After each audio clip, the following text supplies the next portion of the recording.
Trip to the Everglades, worth it. See you later. So you want to visit the Everglades? We'll stick around to see which of the visitor centers to go to and what to do and see when you're there. Hey guys, my name is Lisa Hoppy and my husband Peter and I love to travel.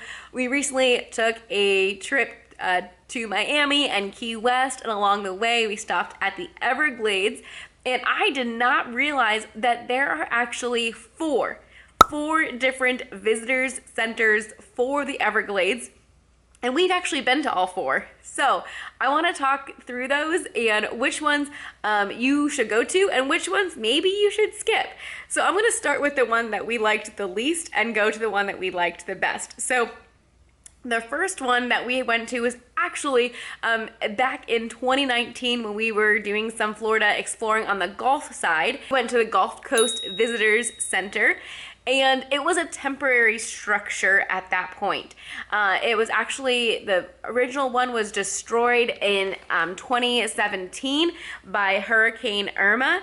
And then in 2022, it was destroyed. The temporary structure was destroyed by Hurricane Ian. So currently, this visitor center is actually closed for construction. They are rebuilding.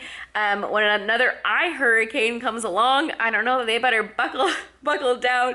But there, when we went, there actually isn't much to do and see there because it's all like waterways around there.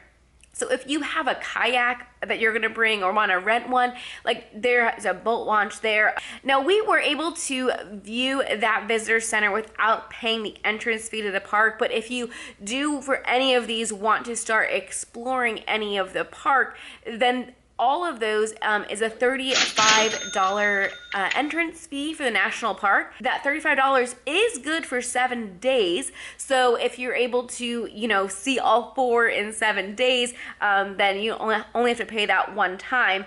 But for the Gulf Coast Visitor Center, currently they are still offering the 10,000 Island Boat Tour, which is an additional $50 for adult and $25 for kids. You can't really see much unless you are going to pay above and beyond that $35. For that reason, it's the last on my list. Now the second one on my list is Shark Valley Visitor Center.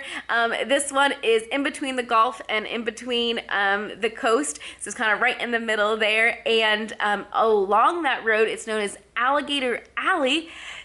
We did drive some of it and we didn't see any alligators, but Shark Valley, you do have to enter $35 before you even get to the visitor center. Really tiny, not very much to see there. The main thing there is there's an observation deck, but that observation deck is 15 miles away, and there's only 3 ways to get there. You can walk, which is free. You can either bring your own bike or rent a bike. If you rent a bike, it's $25 per person to rent the bike. Or you can take a tram ride. You do have to book those 30 days in advance or get there and hope that there's some spots left. And that tram ride is $31 for adults and $16 for kids. So pretty expensive if you're coming as a family. By the time we got there, it was late in the day. So what we did was we walked, there was a bobcat trail. It was real tiny on a boardwalk. There really wasn't much to see there. A very short little walk. So we did that. And then we also walked a little bit alongside the trail for just, I don't know, maybe a quarter of a mile. And we saw some fish and stuff. We saw some turtles, but we did not see any alligators. Again, it was probably just too hot. But it was kind of a bummer that you already have paid to enter the park. In order to really see more, you're gonna have to pay more to get to the observation deck. I've heard it's beautiful out there, so maybe if you rented your own bikes or had your own bikes with you, then that would be a good way to see, but that's a very long walk otherwise. Next one is probably the most popular visitor center, and this visitor center, you can actually see the visitor center before you enter the park, and this is Ernest F. Coe Visitor Center. It is a pretty informative visitor center.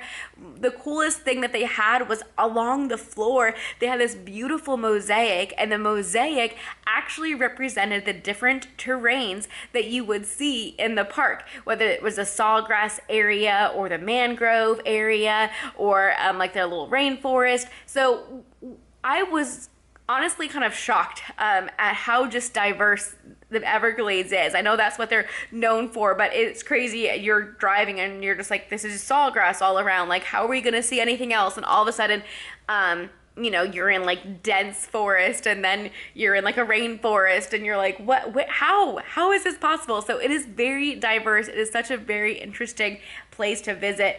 So the fourth visitors center was honestly like the coolest visitor center. Like the amount of stuff they had in there, it was gorgeous. And that is the Flamingo Visitor Center, and it's in the town of Flamingo.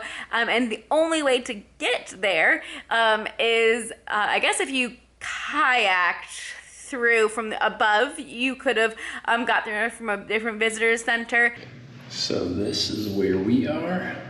This is a waterway that you can take all the way up here.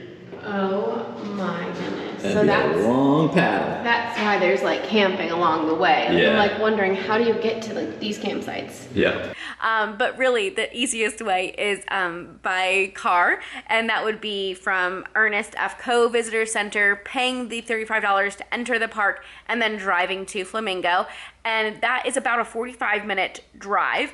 If you just went straight there, if you didn't, take any detours along the way. Down in Flamingo, it is well known for manatees in the bay. We didn't see any. We definitely looked, but we didn't see any when we were there. They also have camping down there. It's $35 for a tent and about $50 to $60 for an RV site. And they even have a hotel. And it's anywhere from $200 to $250 depending on what time of year and all of that. But yeah, that's a nice area if you wanted to explore more. We did from Ernest FOUR, and we did all of I believe it was 9 different guided tours along the way. And when I say guided, they had like little signs, and it was very well marked trails. Oh, it also said beware of poisonous plants. They weren't very long, like 0.4 miles, and that was usually a loop.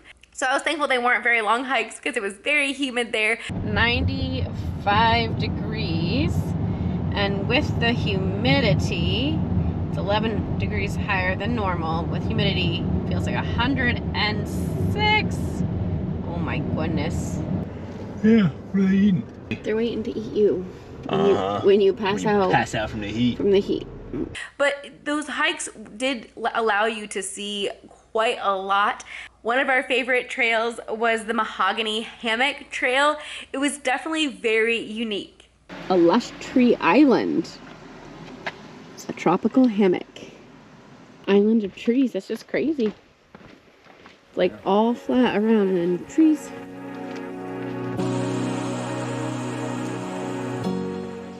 Make sure none of these branches are a snake. Yeah, you totally have a panther up here sleeping in the trees. Oh my goodness. Let's try to enjoy this hike. It said that like we're walking through like a jungle-like thing. I'm like, yeah, how is that gonna be possible? Like all I'm seeing all around is this dry, marshy land, and I guess that's why the Everglades is so cool, because it's so diverse. Oh, you turned your head. Hi. You're not too shy. Oh, there he goes. The hammock moat. A shallow moat encircles most tree islands. Oh, wow. That's pretty cool. Protecting hammock trees from approaching fires. Oh, wow. There you go. That's how it's learned to survive and adapt. That's pretty cool. That's how God's designed it. That's how God has designed it, yes. And our favorite trail was actually one that was really close to the Ernest FOUR Visitor Center, but instead of doing it on the way down to Flamingo, we did it on the way back because it was on the right-hand side of the road coming back, and that is the Anhinga Trail. It is very well known for wildlife. It is such a short little walk. It's very, very nice trails. These lily pads, little plops, little chirps, little sounds. But I'm not seeing anything. Of course, the gator bow out sunning themselves. Uh-huh. Wow, there's actually quite a bit of fish down there. This is the most wildlife we've seen all day. Oh, and one with stripes. Just dead end? Okay, I'll just wait here. Oh, look at these spiky plants. Oh my goodness, look at all these lily pads. All right, I came to the end. Oh, whoa, look at those biggie fish. Wow. Starting to get a little deeper here too. Turtle, big turtle. Turtle, see it? Something else moving that wasn't a fish, and I was like, what is that? Whoa, Peter. Oh my goodness.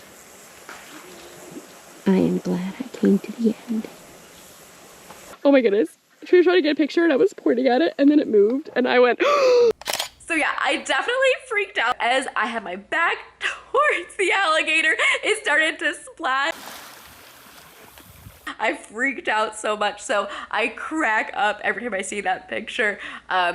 Just that loud splashing behind you. I was just like, oh my goodness, is it gonna come and get me? Like it just startled me so much. That's cool. I got to see something interesting after all. oh my goodness. And I almost didn't want to come to the end. Yeah, you almost missed it. Wow. How is it moving among that? Blending in. I would not have even seen that. I don't think I was just standing right here. That was so cool. Awesome.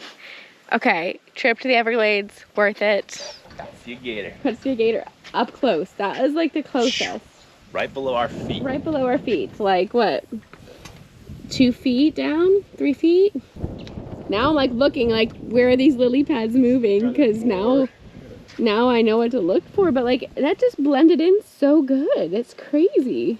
I was like falling asleep here. I'm like, oh, sun, hot, see an alligator, and all of a sudden your survival instincts kick in. You're like, don't let it get me. Oh no, it's cool stuff we're seeing down here. Yeah, this is definitely the hike to take to see wildlife. Everglades is definitely a wonderful place to visit. If I were to go again, and if you want to see more alligators, definitely go during the cooler months. And honestly, I would just go to Ernest F. Co. and drive all the way down to Flamingo, and you can do so many different hikes along the way. If you happen to have a 4th grader in your family, 4th graders from the time that they're in 4th grade all the way up until when they're in 5th grade, so for that whole year, them and whoever's in the car with them are able to get into national parks for free. So what a wonderful opportunity for 4th graders. So thank you so much for watching. Make sure to subscribe if you are not already, and we will see you in the next video as we talk a little bit more about the Keys and some fun things that we did there. No, get away. Oh my goodness, these bugs are crazy. Oh no, oh no, oh no. No, not in my ear. Not in my ear. Okay, I'm ready to go. I'm ready. Let's go. Let's go. Peter, let me in.